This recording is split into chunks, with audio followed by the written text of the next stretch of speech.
Brian Fernandez, l'homme le plus irrésistible du monde, nous raconte aujourd'hui une tranche de vie. Et sincèrement, j'ai vraiment hâte de voir les commentaires de la communauté revue féminine parce que je suis curieux de savoir si vous, mesdames, vous le trouvez irrésistible.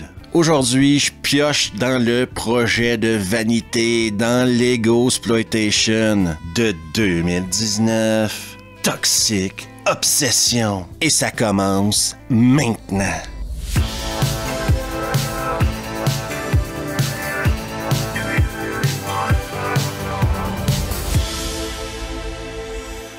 My name is Brian Fernandez, and the show you're about to see is a true story. Le film commence dans un cinéma. Mais attention, ce n'est pas vraiment le début du film. Non, c'est l'acteur principal du film qui nous dit qu'on va regarder un film, une histoire vraie, et de se préparer mentalement à ce qui nous attend. Ces scènes-là de cinéma vont revenir plus ou moins tout le long du film, mais je vais en parler dans ma conclusion. Donc, le film commence réellement quand Brian Fernandez, le personnage principal, joué par Jag Panou, est dans un bar en train de jongler avec ses souvenirs. Et le souvenir auquel il pense intensément, c'est la fois où il a rencontré une rousse. Une rousse dans une fête de bureau.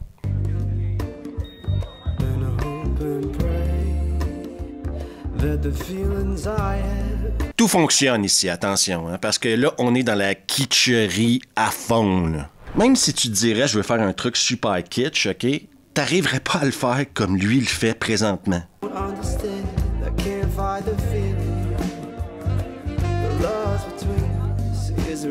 Et là, apparemment, ça développe une relation entre ces deux personnes-là, Brian et la rousse. Donc, sans aucun avertissement, OK, Brian décide de l'amener faire un tour dans sa Lambo. Et là, je vous jure, je sais pas quoi dire. Non, je sais juste pas quoi dire, quoi. C'est la première fois que je vois ça dans un film, et Dieu sait que des Ego-sploitation, j'en ai vu plus qu'un, quoi.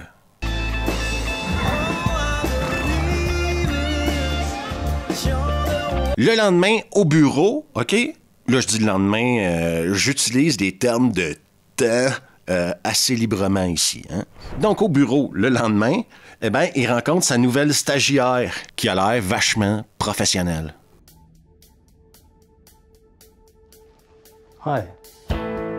Son fétiche sur les rousses se confirme quand ils décident de faire des graphiques ensemble.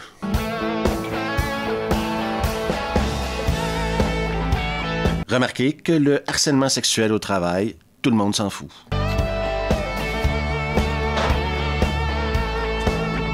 Sauf que là, OK, la première rousse qu'il a rencontrée avec qui il est en couple, hein, va trouver des photos de lui et de sa stagiaire sur son ordi. Qui laisse des photos de lui avec sa maîtresse sur son ordi de maison? Je vous pose une grosse question, là.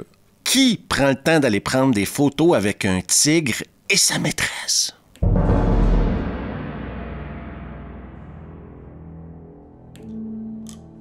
Là, elle va lui dire de s'en aller, OK, parce qu'elle en a assez. Et on sait qu'elle le fout à la porte de chez lui, parce que dans l'entrée, il y a une grosse peinture de lui avec un sabre. Ils vont avoir une autre discussion dans laquelle la fille va décider de se casser, parce qu'il a trahi sa confiance. Don't torture yourself more than you already are. Donc, il s'en va prendre une bière avec son pote Mike pour digérer sa rupture. Et là, il y a un mec qui décide de se balader avec des pastèques dans le champ de caméra. Without some adventure. You always were the lucky one. Et maintenant, une brune se pointe. Vous vous posez sûrement la question, est-ce qu'il la nique? Est-ce qu'il la nique pas? Faites vos choix. Est-ce qu'il la nique? Est-ce qu'il la nique pas? Est-ce qu'il la nique? Est-ce qu'il la nique pas? Bien sûr qu'il la nique, mais ça sera un peu plus tard dans le film, dans 10 minutes à peu près, OK? Et dans 10 minutes, il va la ratiboiser. 2 tequilas plus tard, tour de Lambeau.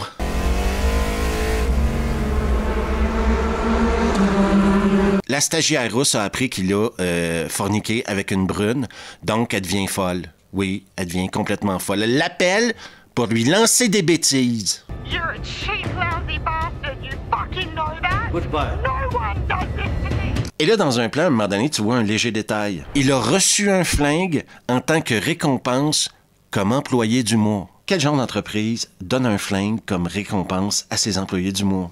La stagiaire, elle, continue de le suivre partout. Peut-être que c'est elle qui vit une obsession toxique. Le lendemain, à son bureau, il fait du jardinage. Qui a un arbre dans son bureau et qui le taille dans son bureau?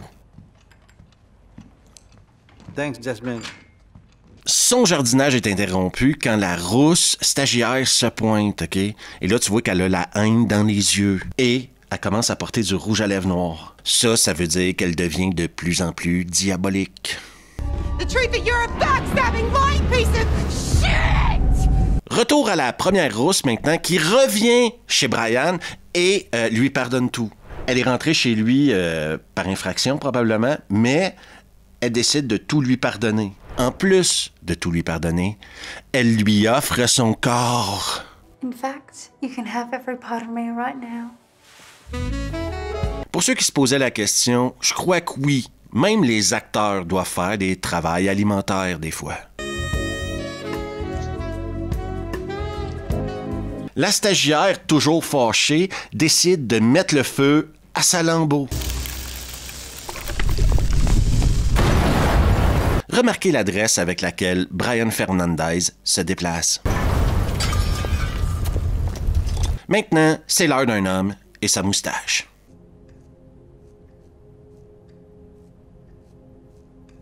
Et ce moustachu-là, c'est son patron. Et son patron a reçu des emails anonymes selon lesquels Brian aurait fraudé l'entreprise. Les moustachus n'aiment pas la fraude. So you can either get out of this building and we'll leave this be. Et le pire dans tout ça, c'est que c'est clairement la folle qui est derrière tout ça et il va perdre son boulot. Real sorry about this, Brian. D'ailleurs, OK, plus le film avance, plus la stagiaire devient satanique, on dirait. As soon as you come to where I am and don't even think about finding help. Et disons que tout d'un coup, le ton du film change.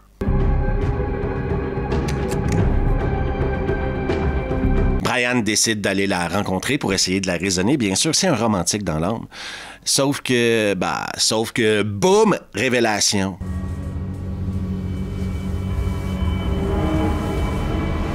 Et on apprend que derrière la rousse, maintenant, se cachait la brune. Oui, la brune qu'il a rencontrée au bar et tout, qu'il a sauté une fois, je vous rappelle. C'est maintenant la brune qui devient folle. And you are going to do exactly what I tell you. Et c'est à ce moment-là que je commence à avoir une théorie sur le film. Ce film-là aurait dû s'appeler « Un homme et son pénis magique ». Oui, parce qu'on s'entend qu'ici, Brian s'est donné de beaux rôles, hein? Toutes les femmes sont amoureuses de lui. Et en plus d'être amoureuses de lui, elles deviennent folles de lui, obsessionnelles. Ma seule théorie valide, le mec a une bite magique. Karma, Brian. Karma. Maintenant, il prend un Uber pour se rendre chez lui. Et là, je veux juste que vous savouriez le moment moustache et écran vert. Can you speak it up, please? Il va rentrer chez lui, il va dire à la première rousse qu'il faut qu'elle se casse. Oui, parce qu'il a peur de ce que la brune pourrait faire. Donc, ils vont monter dans sa Nissan Micra. Et là, on est en Australie et il neige. I need you to stay at a friend's place just for tonight.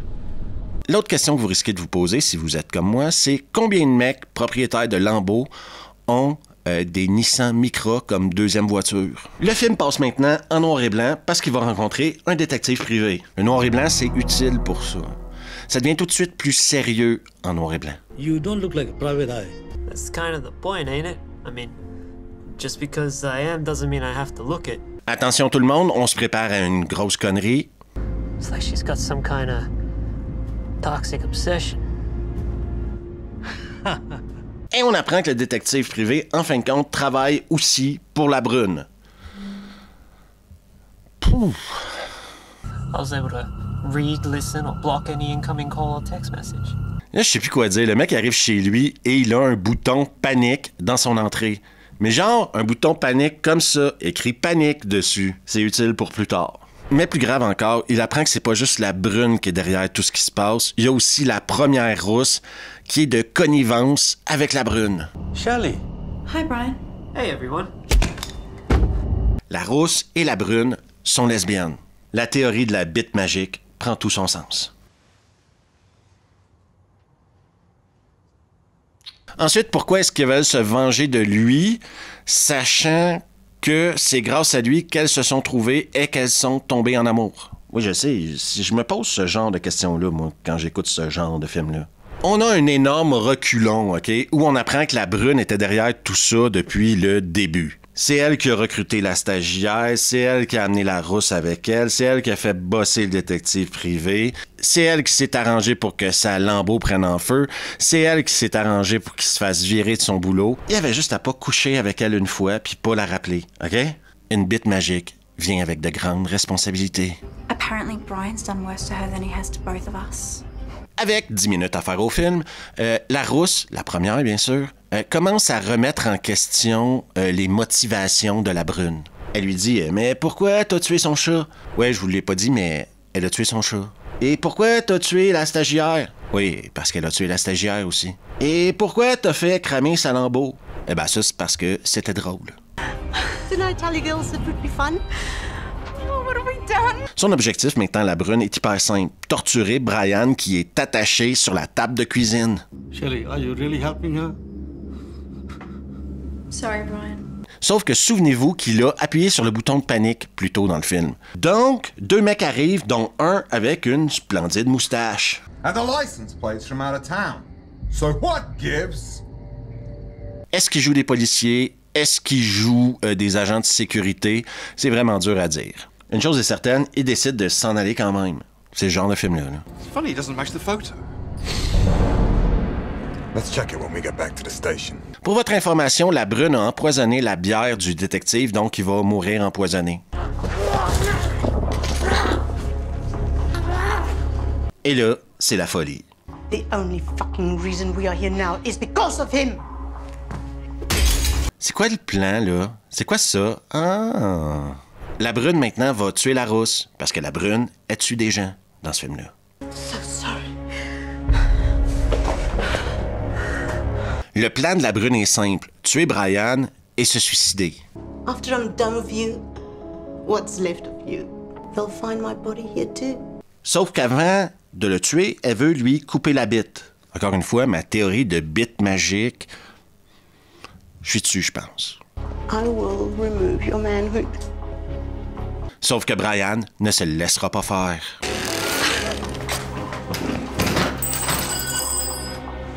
Et il y a des raisons pourquoi on n'utilise pas un couteau électrique pour tuer quelqu'un.